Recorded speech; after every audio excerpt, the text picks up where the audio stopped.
Hi, I'm Vedanth. I'm a final year undergrad at IISER Kolkata on behalf of the student alumni cell. And I have with me today Akshay Simha, an alumnus from the 13MS batch, or as I will refer to him as the rest of the interview, and I have for the last 5 years, Simha.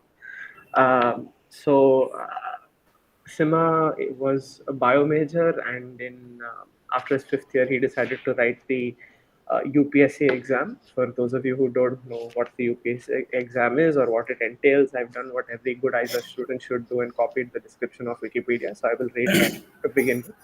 So it's an exam that's conducted in three phases. It's two objective papers known as General Studies 1, General Studies 2, and then a main exam consisting of 9 papers, of which 2 are qualifying and 7 are counted for marks. And then finally, there's a personality interview or test. And apparently, a successful candidate sits for about 32 hours of examination during the complete process, or for SIMA, that's known as an AARSHI drama rehearsal in terms of hands. You've But done your research. yes, I have.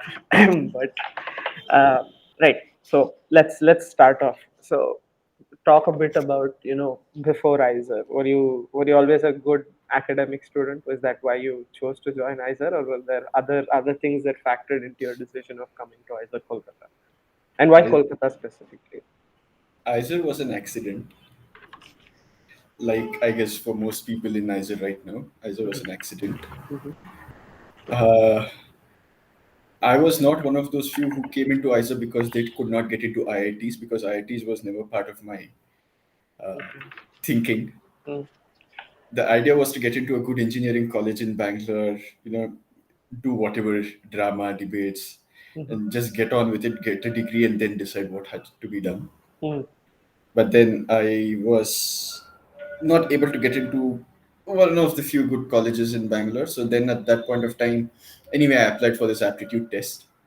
Until that point, I didn't even know that ISER existed before I applied for the aptitude test. So how did the thing? Did someone tell you that there is this thing called ISER, or did you chance upon it on the internet, or how did that? My uncle told me while referring to one of the newspapers, he came across this advertisement for the aptitude test, Uh-huh. ISER admission test, like how the advertisements Mm. go out even now. So he looked at it and said, "Yeah, why don't you apply for it?" See. Uh, so initially I resisted the idea because it said you'll have to study the CBSE syllabus, but I was part of the Karnataka State Board. Hmm. So I said, why do I need to, put in some more extra effort when I know I can do well in CET, get into an engineering college and be done with it? Hmm. But things did not turn out as planned. I Right. ultimately decided to actually write the aptitude test. Mm-hmm. So I wrote it in Trivandrum. At that point of time, the tests were conducted only in the ISER centers. Oh, okay. So you So I, visited a campus before. Yeah, but Trivandrum didn't have a campus at that point of time. It was functioning out of the College of Engineering, Trivandrum, Okay. temporary campus. So when I went there, even when they conducted the document verification, Mm-hmm. they asked me if I wanted to change the order of preference. I'd given Pune, Kolkata, Trivandrum, Bhopal, and Mohali Okay. as the order of preference. They asked me if I wanted to change it. I was so confident I would not get into it. I said, okay, it's fine. Anyway, it is not going to matter. Uh-huh. Let the order stay. I'm just here. I'll just roam around Trivandrum for a couple of days and go back to Bangalore. Mm. Whatever done. But as they say, things happen for the good. I got selected into ISER. Uh, And I could not get my first preference. I got my second preference, Kolkata, and I ended up there. as with most of us who didn't get our first preference and landed up at Kolkata. So the feeling is But I don't mutual. regret it. I mean, you have to say that, right? No. You're in to be politically correct. Okay, so this wasn't a, so was it a conventional thing in your family, or has there been anyone who's taken the pure science route in your family, or were you sort of a maverick in that sense? In some senses, yes. I mean, the people in the generation prior to me, in my parents' generation, there are a few people who've done their BScs or Hmm. MAs for Right, that matter. But in my generation, I think I'm the only one who decided to do pure science, basic sciences. right. Most of my cousins are into engineering. A couple of them took up commerce. One Mm-hmm. of them did liberal arts, but Mm-hmm. I was the only one who took up basic sciences. And now I'm going to get into a career which has got nothing to do with basic sciences. We'll come to that and why that shift happened later and what. So So you joined IISER Kolkata, you got an offer letter. So do you remember what happened on your first day? Because at that time there was no, I think your batch was the first batch that in your second year that you actually shifted to the permanent campus that we're in right now. But on your first day, do you remember what happened on your first I think we were the first batch which actually stayed completely on the permanent campus, though some of the labs were in the old campus. day? Mm-hmm. But our complete residence has been in on the permanent campus. And I Okay. think we were the only batch which had completely twin sharing, which I don't think any of the batches after us have had the luxury of. Maybe No, once no, we the get in hostels. third year, fourth year, fifth year. That's Yeah, so we were perhaps the only batch which stayed in complete twin sharing basis. mm-hmm. And when we came in, ICVS did not exist. Nivedita was not even conceived. Uh-huh. And the academic block, the lecture hall complex, none of it was there. Even Okay. the auditorium was not even perhaps even thought of. Mm-hmm. So all we had was NSCB and the canteen. Yeah. Even LH4 was under construction at that point of time. Mm-hmm. So our classes used to happen in what is, I think, what was formerly the bio lab in prefab. Ah, okay. That is where we had our classes in the first year. Mm, Second semester, first semester, second semester onwards, we had it in LH4, I see. and then we So shifted 200 people in. No, how big was your batch size? 150. one around 140. Yeah. That's a lot. So we had the luxury of actually just waking up, going into the classroom, LH4, brushing our teeth and spitting it out there, and then sitting for class. So some people used to do that. Uh-huh. So So, mhm. we were a batch with grew with IISER, and IISER grew with us in some sense. So I'll get to like club events first, but because you brought up your first year, so yours was the first year batch when the very infamous IISER Kolkata video the came up on YouTube. I'm not going to refer to what it is, but do you have any memories of that particular Of thing? course. How did you land up there? And did that influence what I'm going to ask you about next? But Uh, yeah, so that happened in our first year, second semester to be precise. So at that point of time, all of us were under the influence of quite a few influential seniors. I won't take names. okay. Uh, so it so happened that some of the seniors, some of the IP and PhD guys, Mhm. they came in late for dinner that day around 9:45 or 10 o'clock when the canteen said they're out of dinner. They're Okay. closed for the night. So they decided to check in the storerooms if there is anything left and if they're simply making up stuff. So this is what I've heard. I was not there. Okay. I was all of us were only brought into the picture a little later. Uh-huh. So then apparently when they opened the storeroom, they saw rats, they saw cockroaches in the storeroom, Mhm. and they realized that things were in a pretty pathetic state. Mhm. So immediately they called members of the student body, what was called the Gymkhana back then, Mhm. and some of the other influential seniors. Uh-huh. And then word started going about like all the students need to gather in LH4 was the Mhm. classroom and the meeting point at that point of time. So they said, let's gather there, let's call the faculty, the person who was in charge of the canteen, the Mhm. dosa, whoever, and let us try to resolve this issue overnight. There was this revolutionary spirit in the campus at that on that night. Uh-huh. So they decided to do that, and Mhm. the drama happened later, Right. thanks to some students and some faculty members. The drama happened that night. Uh-huh. I'll not take names anyway. And Everybody knows that. I'll put the video link in the description below. It That's was up to you. So yeah, there was a lot of drama. I think by the time all of us went to sleep that day, it was 3:30 or 4 o'clock in the morning, Mhm. or perhaps even later. I see. But it was not like we had classes off the next day. So yeah. Okay. It's a very typical IISER Kolkata thing. So outside, I mean, of course, these big revolutionary things. What was your experience with clubs? So for those who don't know, Sima was uh, a very, very, very influential senior in AARSHI, which is the Dramatics Club. and also a member of the Lit Club. As far as I know, at least in his fifth year, he was only a part of these two clubs. And I feel the Lit Club also happened because we more or less pushed him, which became, I think, now the Quiz Club or whatever it is at this point in time. But yeah, so how did you get into the drama club and the Lit Club, and talk a bit about your experience there in your first year? See, even before I came into IISER, I was pretty sure that whatever clubs were there, Hmm. if there was anything, I mean, like all enthusiastic entrants into IISER, I had checked up the website and seen that there were quite a few clubs. Hmm. So I thought if there were clubs that I would join, then it would be the Lit Club and the Drama Club. I decided even before coming in. Hmm. And then Cricket Club also happened by accident in my first year. I see. Uh, okay, I would not say accident, by choice, rather. Right. Uh, but I lost out connection with the cricket club post my first year for a lot of other things which happened. Hmm. But I stayed associated with the lit club and the drama club even before you guys came in. Not because you guys pushed me into it. I did not join the lit club because of it. I was there as part of the lit club, but my heart still lies with Arshi rather than the lit club.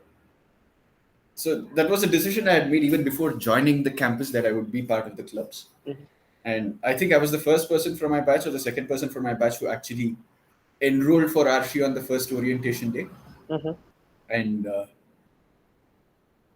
yeah, there was another person in my batch who actually enrolled before me, but she did not continue to be part of the club. So effectively, I was the first person to be part of the club from my batch. So do you remember? I mean, I'm coming to another question, but do you remember anything about your introductions to your seniors in the first year, in clubs or outside? Any PG-13 experiences? I'd say. No, I think it was a very stupid way in which I introduced myself to the club, because on the orientation day, which happened in the old auditorium, in the BCKV auditorium. Hmm. So clubs had set up different stalls outside the auditorium. After the Hmm. orientation, whoever had to register had to go to these stalls and give their names. Hmm. So Archie decided to be dramatic as ever, and uh, one person, I think it was Prasoon Chandelier of 12 MS, Uh-huh. he was made to stand like a statue on a chair. Hmm. And the challenge was anybody who could make Prasoon Chandelier laugh would get Uh-huh. a free entry into the club. The registration was, I think, 100 rupees or 150.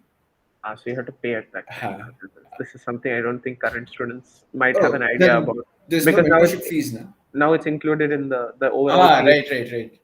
right. So that was the challenge. Whoever could Mhm. make Prasoon Chandelier laugh would get a free entry into the club. Right. I was the only one who tried. There were all these seniors from 10 MS, 9 MS, there were not many 11 MS guys, I think, but 12 MS definitely was there. Hmm. So all these people were standing around at the stalls, the office bearers and people. And I was, as a very enthusiastic junior new entrant into IISER, I was trying to make Prasun Chandelier laugh with what I thought was funny, which was it. And I failed miserably, but Hmm. at least I think I got brownie points for trying, and they noted, okay, there is some fellow called Akshay Simha who's at least tried. Right. So that was the way I entered into AARSHI. Hmm. And during the first meeting, yeah, I got to know quite a few people. Hmm. And I thought the club is going to be a very formal structure, and I thought of, I wanted to establish my credentials. So I thought I'll introduce myself with whatever little drama I have done. So I said in the first meeting, yeah, my name is Akshay Simha. I'm from Bangalore. I've had the experience of doing drama in schools. I was a child artist for AIR, whatnot. Hmm. And I don't think any of it counted in the end because um, most of the people were not looking for such credentials. They were just looking for nice people to hang out with. But that is something that I don't regret joining Arshi. Yeah. That's the case with most clubs. But I mean, I think your greatest performance came when your immediate juniors joined IISER Kolkata. And I've only heard the story in passing, but because I want to sort of pull it out. So you were made to act as a first year student and go to the hostels where 14 MS were staying. So, what exactly is the story behind this, and See, whose idea was this? see, at that point of time, Pathak, Spandan Pathak, Mrinmoy Pal, and I were the office bearers. Okay.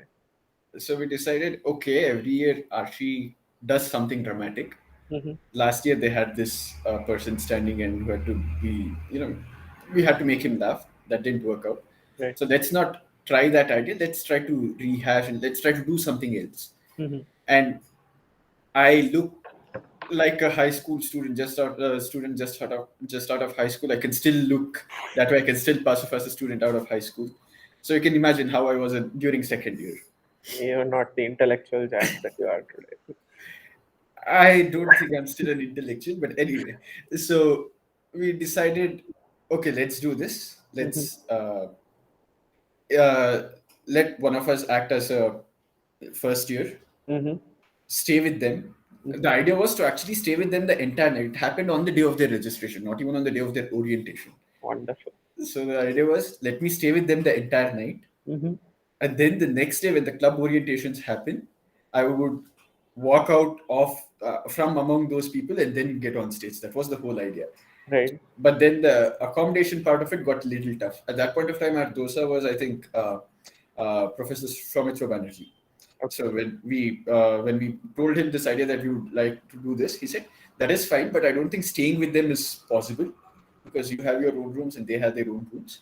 But you can do this. You can act as a first year. You can gather them, do whatever. So that way, he was pretty supportive of the idea. Right. So uh, our senior 10 MS Mohit Pandey. Then there was this other guy in 12 MS called Prakash Mandil. Then Mm-hmm. uh, 11 MS Shomik Ghosh and a few other seniors who were, you know, pretty intimidating, if I can use the word. I think that's a pretty favorite word among your batches. Pretty Mm-hmm. intimidating. So these few intimidating seniors came along, and I was Mm-hmm. made to line up with the 14 MS people, Right. and I was made the scapegoat, and I was started to be ranked, or sort of. I spoke. It's called an introduction. We Yeah. don't use that word. Okay, it's called an introduction. So my intro was being taken, Mm-hmm. and I think a couple of seniors took it a little too seriously, and it got it was getting a little frightening. So at that point of time, Shruti Kulkarni decided to stand up and said, "No, you can't do this, seniors. No, you can't do this, or whatever." Okay. And then we had to break the bluff Uh, because it was getting a little tense, right? So that was when the bluff was called. just to clarify, IISER Kolkata is a ragging-free campus, and Of this course, it is, and this doesn't happen. Ragging is not good, and it's banned by the Supreme Court. For of course. okay, so then obviously in your third year after all the club activities, so now I guess I'll start getting into the questions that people want. So you became the events coordinator of Inquivesta, and then also helped set up what is currently the Student Affairs Council, or was erstwhile the Gymkhana of IISER Kolkata. So, how was your experience there, and do you feel that these sort of extracurriculars have helped you in the future, and of course specifically with regards to your, uh, I would say, the not decision to pursue civil science services, but in your journey in trying to become a civil servant? I think even the decision to actually take up civil services instead of doing the PhD was influenced by Inquivesta and Student Affairs Council Okay. because that was when I realized that I could still step out of my comfort zone in a place like IISER Kolkata, which was where the people or the culture was a lot alien to me. Mm-hmm. I could still step out, take up sort of leadership roles and emerge pretty successful out of it. Mm-hmm. Of course, people can have different evaluations of how successful uh, the SAC was or how successful Inquivesta was. No comments. Yeah, so in my own assessment, yeah, I think we were pretty successful with Inquivesta, even more than SAC to some extent. Mhm. So these kind of experiences definitely helped in me deciding that okay, maybe PhD is not my cup of tea. Let me get into something else, something more leadership oriented, and Mhm. that's how I decided. Okay, civil services, because civil services was always at the back of my mind, even during school or even during PU or class Mm-hmm. 12. But I was never really serious about it. But once all these experiences happened, and once my couple of internships in the first year and second year failed, Okay. uh, that was when I decided maybe this is a signal that I actually need to shift, Okay. and that's how civil services happened. So yeah, experiences from Inquivesta and SAC definitely helped, Okay. and for that, I think one of the most important persons that I have to thank would be Professor JDS.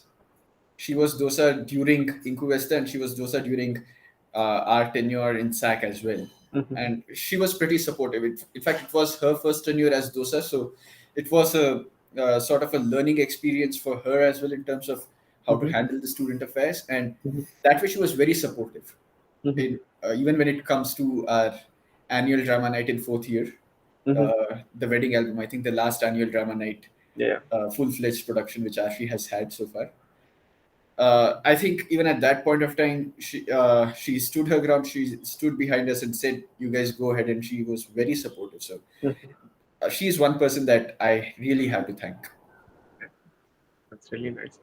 And what would be your, I mean, so the perceived view here is, and this is from my own personal experience, is that extracurriculars are an addition to academics, right? So just the way that our the ISER system is, or what we're led to believe, is that everyone has a research, or the end goal is to get into research. So extracurriculars needn't be given that much importance. But for undergraduates who are looking, like you said, to build an overall profile of soft skills, and beyond just sitting in a classroom or doing science, what would be your advice to them in terms of not being discouraged or picking up extracurriculars even in their higher years, so beyond the first second year as well?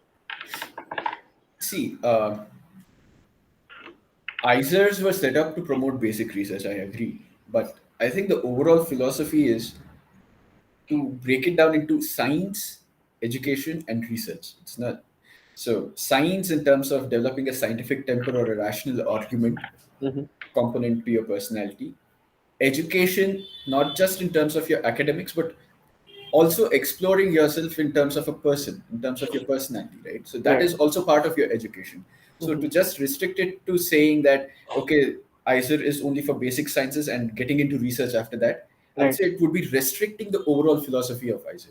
So when it comes to education, look at how you can evolve as a person. That is the Okay. whole purpose of education, right? Mm-hmm. Research will happen. For people who are interested in research, they'll get into research anyway. But Right. looking at how you have around 200 220 people in every batch, I Mm-hmm. don't think it's practical to have all of them getting placed into good quality research projects or research institutes at the end of their 5 years. So at some point of time, people will have to start exploring careers beyond their PhDs or beyond academia. So Mm-hmm.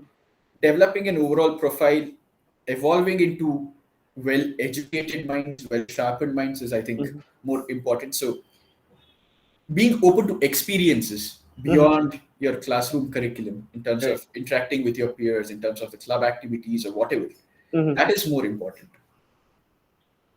Great advice. uh, I mean that's seriously. So, okay, so obviously the decision, I mean, you made clear why two failed internships were sort of the reason, when it some light bulb struck and you said, okay, maybe research is not the way to go. But there are people who, I suppose, would sort of be fence sitters, in the sense that they are unsure about whether they wanted to get into research or whether they want to stick or move out into the civil services or any other career option for that matter. Um, and it's difficult to shift from one and then go into the other. I think there's one senior in 10 MS or 11 MS, if I'm not mistaken, who did her PhD and then came back and became an IAS officer, if I Right. remember correctly. Yeah, last Um, year she qualified last year. yeah. Mhm. So, for people who have these sort of second thoughts, and because I'm sure you might have had it at some point in time as well, what parameters did you really choose to make this decision? I think for me, personally, it was pretty clear by the. I think by the end of fourth year, I was pretty clear. Okay, I'm going to do my MS thesis, Mhm. and unless there is a very compelling reason or a very compelling life-changing experience as part of the MS thesis, Mhm. I'll probably quit academia and get into civil services preparation. Right. Or if that does not click, then maybe I'll start exploring other options. Right. Luckily, it clicked in the second attempt. So, yeah. Right. So, I was pretty clear by the end of my fourth year. And Okay. it's okay sometimes, like, you can get into a PhD and finish off your PhD but not want to continue in academia. It's still fine. As long as what you're Yeah. sincere to whatever you're doing, whether it's Mhm. your academia, whether you're a PhD, or maybe you get into a job after your Mhm. fifth year, and then after a couple of years, you decide, okay, I want to call it quits and get into civil services, it's still okay. Right. As long as you have that aptitude, I think you can do well in whatever career that you want. Okay. And do you believe that the ISO system enables, so for people who have doubts about whether uh, they have the so-called aptitude, and I think this is common to any person who's picking up any career option, do you feel that, or that the ISO system develops that aptitude enough for you to clear an exam? Preparation aside, but do you feel that students here who lack that confidence or self-belief, do you think that they have it, or what would you say to them? I think, see, the ISO systems in the way they are designed will help you develop some sort of a scientific rational thinking sort of a way in terms of the way the courses are structured, or uh, the chance that they give you to engage in internships. Right. But I would say it would be better if we had an exit option at the end of fourth year, Mm-hmm. so that people who are clear that they don't want to continue in academia, Mm-hmm. they'll just be uh, not forced to do a fifth year MS thesis, and maybe they can start off their careers or their preparation for whatever other option that they're choosing. So maybe if we can have an exit option at the end of their fourth year, I understand that by at 18, maybe people are not very clear of what they want to do. Mm-hmm. But maybe at 22 they're a little more clear about what Mm-hmm. they want to do, so giving them an exit option at that point may be a little more useful in that sense. I see. I think that's valid. Um, so just a little bit. So going back to your idea about getting into UPSC, did you feel or were you ever interested in doing social work? Was that a uh, one of the factors that sort of you weighed in while making this decision, or was it something that you didn't consider? For anybody who wants to get into civil services, it's important that you don't just look at it in terms of the power and the authority or the prestige that is attached to it. Mhm. Unless you have an inclination to serve in whatever Right. capacity that you get posted, Hmm. it is very difficult to actually make up your mental framework to ultimately clear the examination. Hmm. Because even if you are able to clear your written round Hmm. in your personality test or the interview or the final round, Right. they assess you on a lot of different factors. And if it comes across as that you're someone who is more interested in the material benefits that you derive out of the services, Hmm. then your chances of actually making the cut are pretty low. Okay. So unless you have a bent of mind of service in Hmm. whichever capacity, in Hmm. whichever service that you're going to get, it's very Hmm. difficult to actually clear the services. So that way, yes, personal growth and service were the two things that actually made it clear that I want to pursue civil services. Right. Okay, that's good. So now I suppose I'll veer a bit into more specific questions about preparation and strategy, because I suppose a lot of people are very interested in picking your brain a bit about how you prepared. But so it's a question to start off with. So it's a very dense exam, dense in the way that there's a lot you have to cover, and there's no specific, as far as I know, syllabus that you have or in mind. Like, you can be asked more or less anything. And correct me if I'm wrong. And the only other sort of experience people have preparing for these exams are in 11th and 12th, which are entrances, and then you're doing it 5 years later almost. So I suppose a lot of people are unsure about whether they have it in them to put in the required effort, and are worried of things like burnout or losing motivation along the way. So were these thoughts that ever occurred to you before you started, or was your decision like, no, I'm just going to go all in? Because I did not have any other viable career option in front of me, Hmm. like a PhD or something of that sort, or maybe getting into other companies like a couple of my batchmates did. Right. My goal was pretty set that I'm going to pursue civil services. Right. And I was, in some sense, I was also prepared that it might not happen right in the first attempt, so I might have to give successive attempts also. So Mm-hmm. that way, mm, being prepared mentally for it is extremely important to be Right. able to put in that effort for sustained periods of time, Mm-hmm. because your first year you're going to dedicate it entirely to preparation, Right. and then you're going to give your first attempt. Mm-hmm. And at whatever stage you fail, maybe the first level or the second level or the third level, you'll have Right. to repeat the entire cycle. So Right. it does. There is a chance that it can take a lot of mental toll, but you'll Mm-hmm. have to be prepared for it. And having a good support system around you, in some sense, is extremely important for this exam.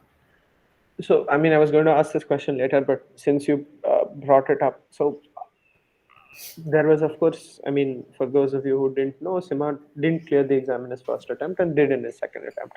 So, the time of where you didn't clear the first attempt, you had your family, you had your friends. So, there's two sources of support, right? So, one is, of course, people, the support system that you talk of that's uplifting and pushes you up. But you would have, I hope, or I assume, faced a great deal of general comments and advice and whatnot. How do you really block that stuff out, or did you face any of that stuff?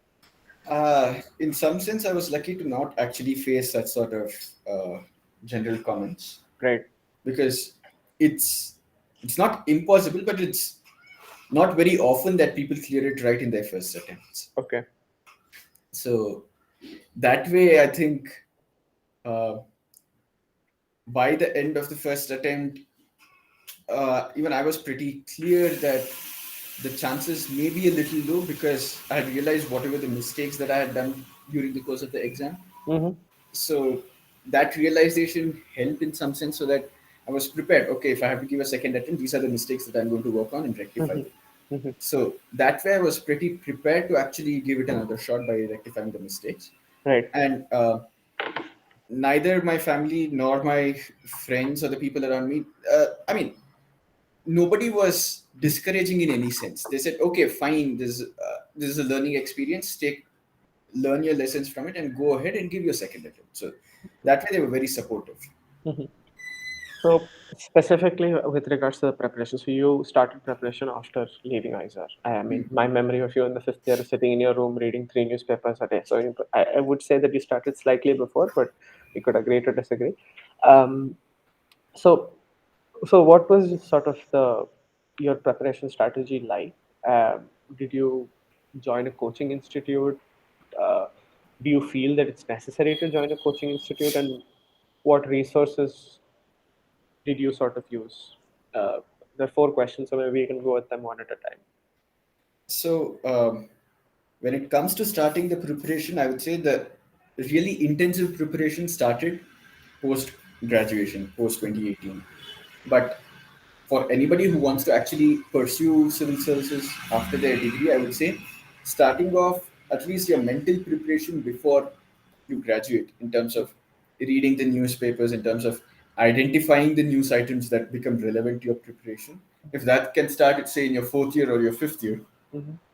Okay. then by the time you actually get into the really intensive part of the preparation, Hmm. you'll have a mental framework ready, and you'll not feel burdened by the fact that you'll have to read two or three newspapers a day, Hmm. right? So if you start off early, that way it helps. Okay. I joined a coaching center in Okay. 2018 to 2019. The first year I dedicated entirely to the coaching center, Hmm. because the way our courses are structured in ISET, or maybe even in other BTech institutes or in engineering colleges, the orientation is slightly different for the civil services exam, in terms of the content that we study, in terms of the way we have to write our answers, Hmm. right? You'll have to be pretty elaborate. You'll have to write it in a discussion oriented essay type, in an Hmm. essay format, Okay. whereas in ISER you don't have to necessarily do that. Hmm. You can just write your points. If you're clear in what you're saying, even schematically, you'll still get your marks, and you clear the exams, right? Hmm. So the orientation is entirely different. Right. So getting into that mold, coaching centers help. It's not essential that you join a coaching center. It's not uh, a necessary condition that you join a coaching center, but it Hmm. helps if you join, Mm-hmm. because it helps you identify what sources you need to refer to, what information you need to study, and how Right. you need to prepare. Okay. So, a coaching center lays down a framework for you to prepare, and Mm-hmm. maybe after the first year, you don't need a coaching center if you need to take subsequent attempts. Okay. So, are there all the resources you use? Of, I'm a little lack of knowledge here, but were there books that were given to you by the coaching center, or the other additional resources? I mean, I suppose every coaching center more or less would have their set in their ways of what to offer you. But are there things you looked at outside the material a coaching center offered you? See, the coaching center conducts classes, Right. and most of the coaching centers come out with these monthly magazines or compilations of whatever has happened or stuff like that. But I never Mhm. relied on that. Right. There are a certain list of standard books that every civil service aspirant has to study, Hmm. right? So, whichever coaching institute you go to, these are the standard books that you need to refer to, and they're available freely on all websites. Right. So, apart from those books, what helps is the kind of newspapers or alternative sources that you refer to, rather than relying on any institute's compilations or monthly magazines. Hmm. If you can make it a habit to read 2 or 3 newspapers, a couple of very good magazines for that matter, then Right. they add value to your preparation beyond the standard list of books that you need to study. So, some more sort of proceeding on that point as well. So current affairs is a very broad thing, and I suppose it's not very current in the exam because it can be a couple of years prior and things that are sort of planned in the future as well. So how exactly did you study for the current affairs section? So while you were reading the newspaper, did you make notes and stuff like that? And how much effort should one really dedicate towards the current affairs portion of the exam? I think at least half of your written exam is dedicated to the current affairs, at least half. Right. Uh, so, how you read your newspapers becomes extremely important. How you make notes out of it becomes extremely important. So, what I used to do is, at least in my second attempt, in my first attempt, the strategy was a little haphazard. Hmm. So, in the second attempt, whenever I used to make notes, say there is an issue on the oil crisis or Right. the booming oil prices today. Hmm. There's an article about it in the newspaper today. I would make notes out of it. Right. When articles subsequently appeared in the newspapers over the next 1 week or 10 days, because no story is covered just one day and left for itself, right? Mm. So you have views and counter views across newspapers. Right. So I would leave space for it. And when the subsequent articles appeared, I would add on the notes to it so that ultimately by the time of the exam, when I had to revise, I had all the information in one consolidated format. Right. So that helps in faster revision. And because you just keep glancing through the same pages every time you make notes, Hmm. you tend to retain a lot more. Right. And of course, there are some people who say, I'll just copy paste it from the websites, I'll make online notes or whatever. But Hmm. I would say writing helps. A little Hmm. old school it may seem, but Hmm. writing definitely helps. So, with that point specifically, so here the way we study science, you're not expected to remember facts. I mean, the onus or the emphasis is more on conceptual understanding and less on particular fact memorization. But from what you are telling me, it seems that the current affairs section and the notes you make were they fact specific? So, say you were talking about oil prices, did you remember that okay, the price rose by this much, and because of this reason, or was it like a so what exactly did you note down when you were reading this article? So uh, that was a transition that I had to make from Mhm. just looking at things conceptually to actually substantiating them with data and examples. Right. Because even when you become a civil servant, you cannot just make hand waving arguments. You'll have to give them hard data points. Right. So even when one is expected to write answers or even an essay for that matter, it's not just the arguments, but the examples and the data that you give becomes very important.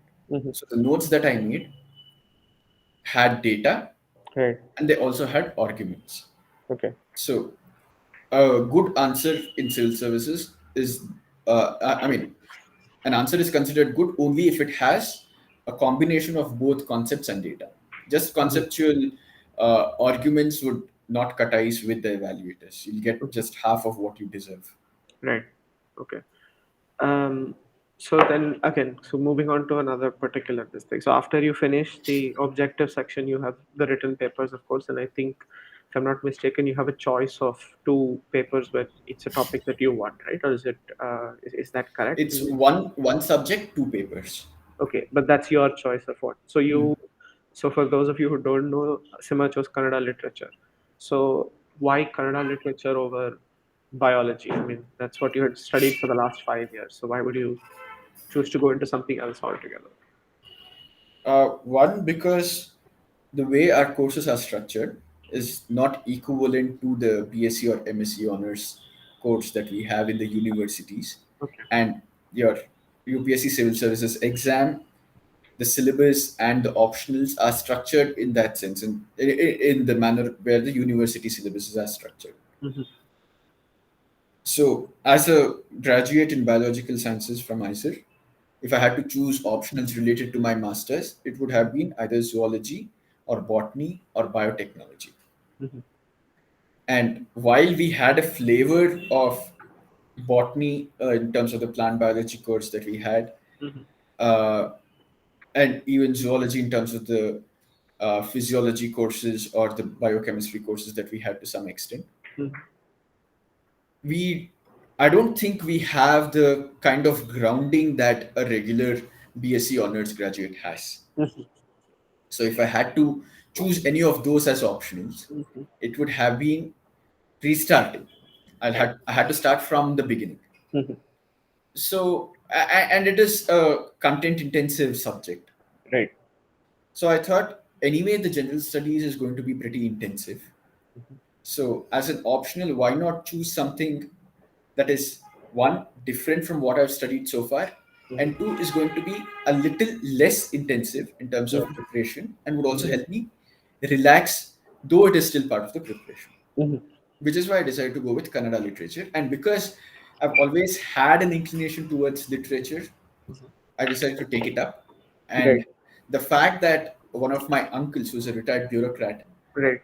is also a Kannada author, I knew that I had a resource person at home who could Hmm. help me prepare well and give valuable inputs beyond any coaching center which could offer. Hmm. So all these factors combined, and I decided that I would take up Kannada literature. So for people who are choosing unconventional choices, by unconventional I mean not what they've studied as in their graduation or post graduation. Um, what would your suggestion be? I mean, you of course had some sort of guide or mentor through the process, but a lot of people may not have that. Right. So would you have suggestions for them, or would you say, don't play too fast and loose, go with what your strength is, and rather spend time studying a BSc MSc syllabus because you might pick that up faster.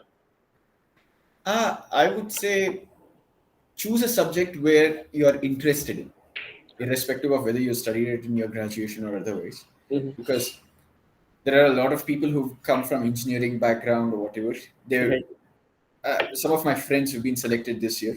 Hmm. They've taken up totally unrelated subjects. Some of them have taken up anthropology, sociology, geography. Hmm. So subjects which they've not even studied during their graduation, right? Hmm. Some of them make a very rational choice of looking at how scoring it is or what has been the trend in terms of selection every year. But Right. I would say just basing it on the scoring part of it might not be extremely prudent.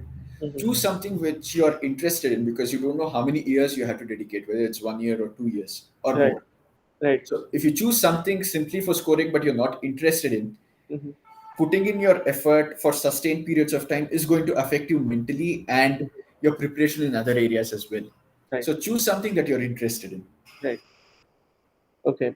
So with that specific, and because you brought up the point of interest and to give someone a change of, say, scenery in their mind.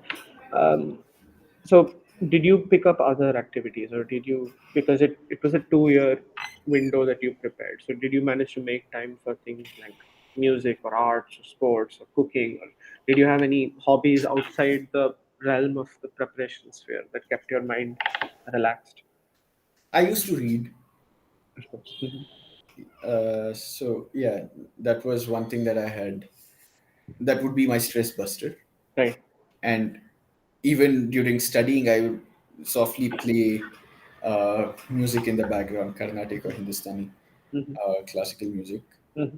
So that would still go on in the background. You will have to figure out your own ways of de-stressing from the preparation. Right. And yeah, I would watch movies once in a while, but once the interviews got postponed this time, Mm-hmm. I watched quite a few movies over 2 months. I think I watched 58 to 60 movies over OTT. So Mm-hmm. you develop certain hobbies, you develop certain interests, and Right. it's always important to have your own ways to de-stress. How did your time management look like? So I know you did it twice. So first was with coaching, and then the second year was without coaching. Hmm. So how what is a typical day of preparation for SIMA? Like how would you structure it? What did you do? Like during coaching, I think the entire morning and afternoon would go for coaching because we used to have two classes, each of 3 hours. Right. So uh, it would be say 4 o'clock or 5 o'clock in the evening by the time I used to come home Mhm. during the initial stages when I had coaching. And after coming back, I would spend time reading the newspapers and then focusing on the optionals. Mhm. During my second attempt, I think because I was not going to classes, it was a little more structured. Mhm. And because I'd already covered the conventional part of the syllabus or the static part of the syllabus once, I Mhm. did not have to dedicate the same time and energy again. So I Mhm. would spend the mornings focusing mainly on the newspapers, Mhm. and the afternoons would be for general studies. Right. It was only evening and post evening that I would focus on the optionals. I see. Okay. So because I'm more of a night person, thanks to ISER, I would stay awake till 1:30 in the night, and Mhm. those were the times when I would dedicate mainly to the optionals or whatever was left, which I had to cover. Right. So it was I'd say a rough estimate 6 to 7 hours a day more. Or, 6 to 8 hours effectively, but right. even during breaks, I would just read random stuff. So, Mhm. but in some way, peripherally related to the preparation. So, yeah. Right. So do you feel that um, I mean, that's a very tenacious approach, I'd say. But do you think that it's required of a student trying to crack the civil services? That I wouldn't say crack. That's not. I would want to use that, but to clear the civil service examination, do you feel that it requires that amount of consistent effort, at least 6 to 8 hours of preparation on a daily basis? That varies from individuals to individuals. If you Right. can, some people might just say, okay, I just put in 4 to 5 hours a day and Mm-hmm. I'm done with it. If they have that amount of grasping ability, if their preparation is quite good, it depends on how they prepare their own strategies, right? Mm-hmm. So for me, beyond 6 to 8 hours, it would be unproductive. Right. But I've met people who say they would dedicate 10 to 12 hours of preparation every day. Right.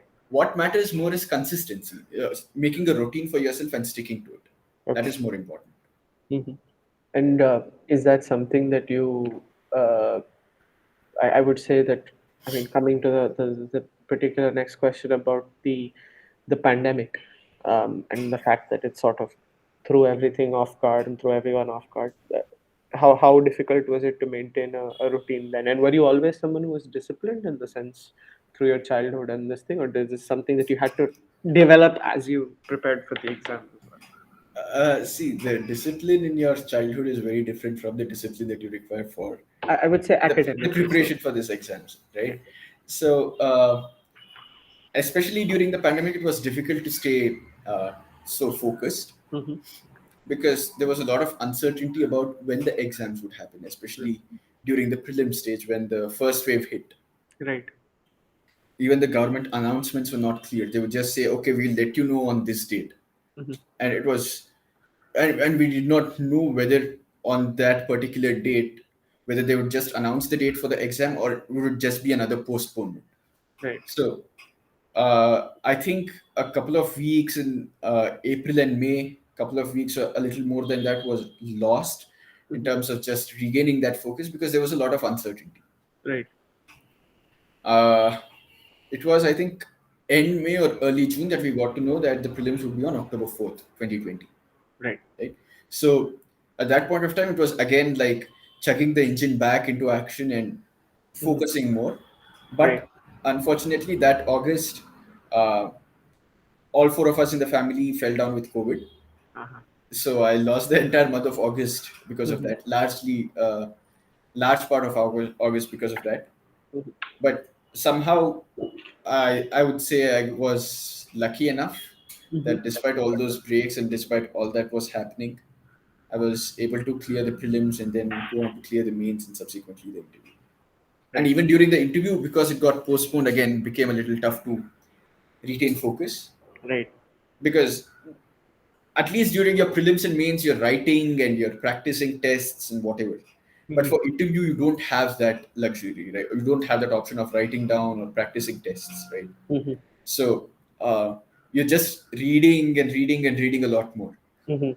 And there's a chance that you can become burnt out or exhausted by all that extensive reading. So that is Hmm. when I told you I picked up this habit rather than a hobby of watching movies one every night. Hmm. So that helped me stay calm and de-stressed at that point. And okay, so with because you brought out this point of uncertainty, so the first time you didn't clear the exam, so talk me through the. It would. I mean, you say that it was not everybody clears it on the first attempt, but I suppose there would have been some emotional response there. And do you think it put a chip on your shoulder to say that I have to sort of clear it now in the second attempt, or was it something that you took in your stride or tried to take in your stride? But what did you really internalize at that point? I would say by the time the results came out, like during my first attempt, the exam was in September. By end September, we were done with the means, Hmm. and the results came out only in Right. Jan 2020. Hmm. So by that time, there was some sort of realization that there had been mistakes that I had made during the course of preparation. Hmm. So I was sort of prepared to actually give another shot. And of course, everybody writes an exam with the hope that he or she is going to clear it right in the first attempt. Hmm. In the same way, even I was hopeful that I would make it in the first attempt, but it did not exactly come as a shock. But yeah, it just took a couple of days to sink in and make my mind okay. This is what has happened, and I need to Right. rectify the mistakes that I had made. Hmm. So, what was the sort of the preparations? So you mentioned earlier in the interview as well that you noted these mistakes that you had, and then you rectified them in the second attempt, and obviously that was successful. Otherwise, we wouldn't have been having this interview. But so, what were those particular mistakes, if you don't mind sharing, and what do you think, or what's the how would you suggest to students who are going to start off their preparation to work on mistake identification and rectification as they go along? So one mistake was in the terms of I made notes for the topics. Okay. It was a little haphazard. Mm-hmm. So if I was making notes on some topics, one page would be here. Today's information would be here, Right. and if there was any subsequent information, that would be in a different page altogether in some other place. Mm-hmm. So organizing all that. See, if externally it becomes consolidated, then even internally it starts becoming consolidated. Mm-hmm. But if it's haphazard externally, then Right. even internally it becomes very difficult to connect the dots. Mm-hmm. So that was one mistake that I had identified, and that I rectified during the second attempt. Mm-hmm. Another major mistake, I think, which was uh, prominent during my first attempt, was that how to address the questions in mains. Okay. So every UPSC Civil Services question, general studies, usually has two or three parts attached to it. Okay. Even if the first part is simply a statement Mm-hmm. followed by a question, Mm-hmm. it is not that you can ignore the statement and just address the question. Right. So the civil services exam expects you to identify the keywords in the Mm-hmm. question, Right. address each of them, structure your answer accordingly. Mm-hmm. So this was a little difficult for me in the first attempt. Right. I was unable to exactly identify the demand of the question despite Mm-hmm. writing many test series and despite having people to guide me. Mm-hmm. It sort of took time for me to assimilate what was being told to me, like how I need to Mm-hmm. structure the answer. So Mm-hmm. that took time, and which is why I think the scores were low in the first attempt, and Right. I wasn't able to clear the mains at that point in time. Mm-hmm. So this uh, I worked on the approach for different questions and Mm-hmm. identifying what needs to be addressed, what is the demand of these questions. That became a lot clearer in the second attempt. Mm-hmm. Okay. So then, with regards to, you talked about the uncertainty of the pandemic, and the second time you did clear the the mains as well, and you were going to be selected for the interview. So, did you feel a pressure that now it's sort of a do or die situation? Did that affect your preparation in any way? Mm, I would say half and half. Okay. There's all, I mean, anytime that you take an examination, there's always the pressure that you want to clear it, Right. primarily because this is a year long cycle. Right. So if you fail at any stage, you'll have to repeat the entire process all over again, Mm-hmm. right? So that pressure is always there. But I would say I was not particularly stressed about the interview because there was this sort of vague confidence that, okay, if it comes to an individual interaction or maybe a personality test kind of a thing, Mm-hmm. I could still pass with reasonably good marks, Mm-hmm. and most of it depended on how I had written. Mm-hmm. So that way, I was pretty confident of doing well in the interview, Right. though content preparation always is important and it takes time. In Mm-hmm. terms of the overall interaction part of it, in terms of the presentation part of it, I was pretty confident that, okay, this is something that I can do. This is familiar territory. Mm-hmm. Okay. That's nice, I guess. And now that the interview is here, so what did they ask you in your interview? I think this is a question that people are very interested in as well. So, Uh, what where did okay. Akshay Simha really shine? What were those questions? I mean, I know because I've asked you before, but I suppose that the other people would as well. So yeah, the interview it was for 25 to 30 minutes, Mhm. and it was a very cordial, smooth experience Right. in some sense. I'll just tell you the three or four questions which I thought were the highlights of the interview, because the rest of it was pretty generic and just Mm-hmm. testing the waters. From what I've heard from other people, from people who I took guidance for the mock interviews and stuff, Right. what they say is not all the questions that they ask in the 25 to 30 minutes are equally important. Mm-hmm. They usually test you in 4 to 5 questions, Right. and that is what their evaluation is based on. Mm-hmm. The rest of it is simply to get an understanding of how you are as a person and how you interact or how you present yourself. Right. So I'll just tell you the 4 or 5 questions that I thought were really important. And also how you responded to them. In the sense that, Okay. Okay. So one question was about why India continues to be a democracy even after 75 years, right. despite countries like Pakistan and Bangladesh in the neighborhood, and Mm-hmm. even China for that matter, which became independent at around the same time, Mm-hmm. becoming dictatorships or communist countries, Right. or having periodic bouts of military rule and stuff. Right. So my response to that was twofold. Mm-hmm. One, I mentioned that the quality of civilian leadership that we had Right. at the time of independence, Mm-hmm. uh, in terms of leaders like Gandhi, Mm-hmm. I was very careful not to mention a few names. We had leaders like Gandhi who actually created a very democratic framework for the country. Mm-hmm. So the structure was pretty clear when we became independent. We Right. were clear of what we had to choose as the form of governance. Mm-hmm. And the second part of my answer was that as a civilization, as a society, we've been inherently democratic, Mm-hmm. be it the way in which the Buddhists question the orthodoxy of the Vedic religion Mm-hmm. in, say, 400, 500 BC itself, Mm-hmm.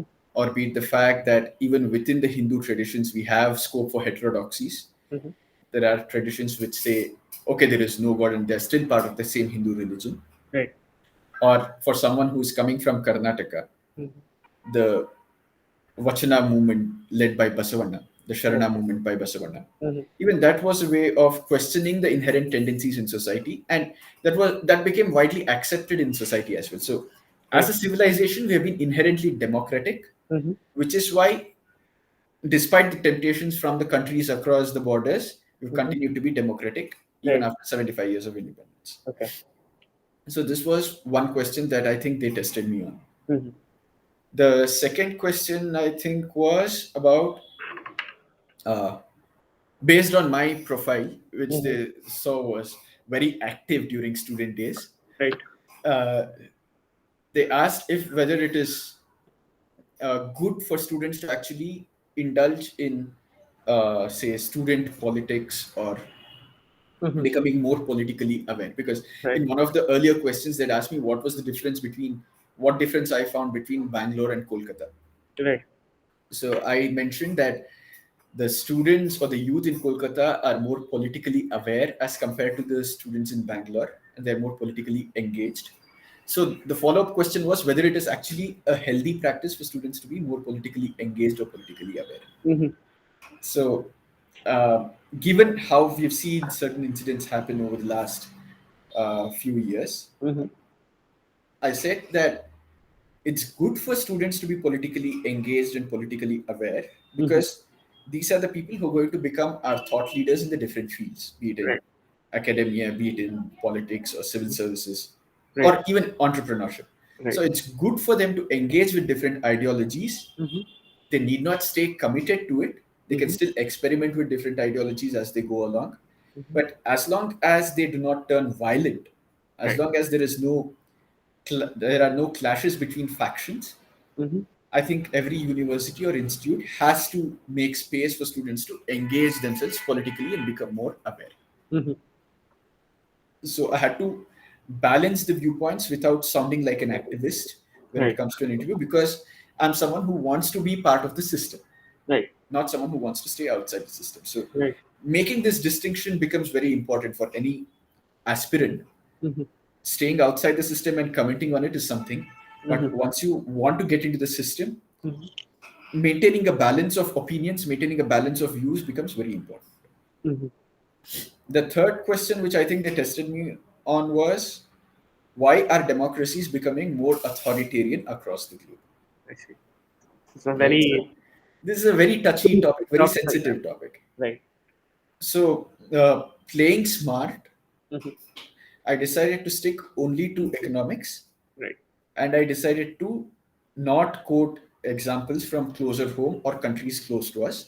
I Mm-hmm. decided to take only the example of the US, Mm-hmm.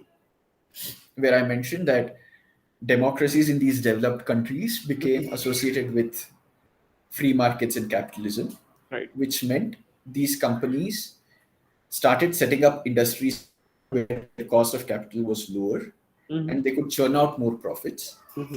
which meant industries gradually shifted base outside of these developed countries Right. and the labor classes lost out in the developed countries. So when people like Trump came along and said, we'll bring the jobs back, we'll make America great again, Mm-hmm. though there was an underlying current of xenophobia and other stuff, Mm-hmm. it was primarily economic, Right. saying that, okay, we're going to base it only on our country's talent or our country's labor. So Mm-hmm. this sort of resonated with the labor classes, Right. which led to the emergence of these authoritarian tendencies in these developed countries. Mm-hmm.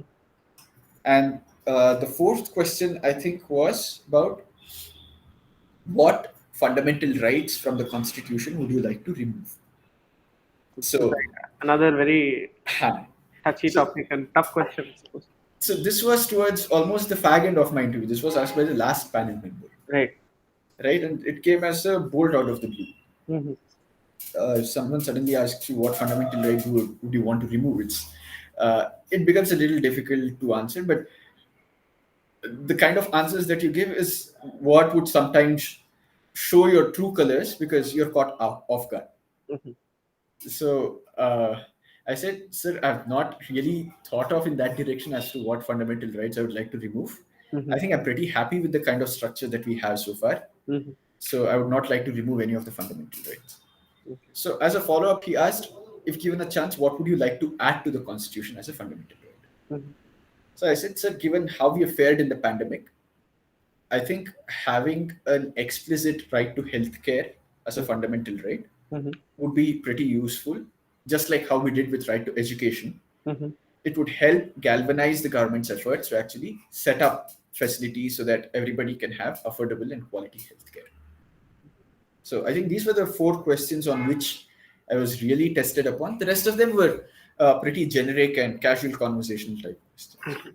As a sort of a, because we brought up, this is the last question, I suppose, second last question of the interview, is that you mentioned this point of making the distinction between being an activist and being part of the system, and you come from an academic background environment which is very political. I'm not going to get into details here, but it is not just at any institute. That's a very standard thing, and bureaucracy is something as well. And you're going into an environment and a system where you will, at some point in time, have to tread a very fine line between your own personal beliefs and what the system wants as well or expects out of you. And that seems to me, at least personally, and perhaps to a lot of people, a lot more complicated because you're wrestling with your own internal belief here. So, what would be your suggestions or for candidates or people who are aspiring to get into civil services, not just the examination, on how they sort of gear themselves mentally for this particular thing, and how did you go about doing it? Um,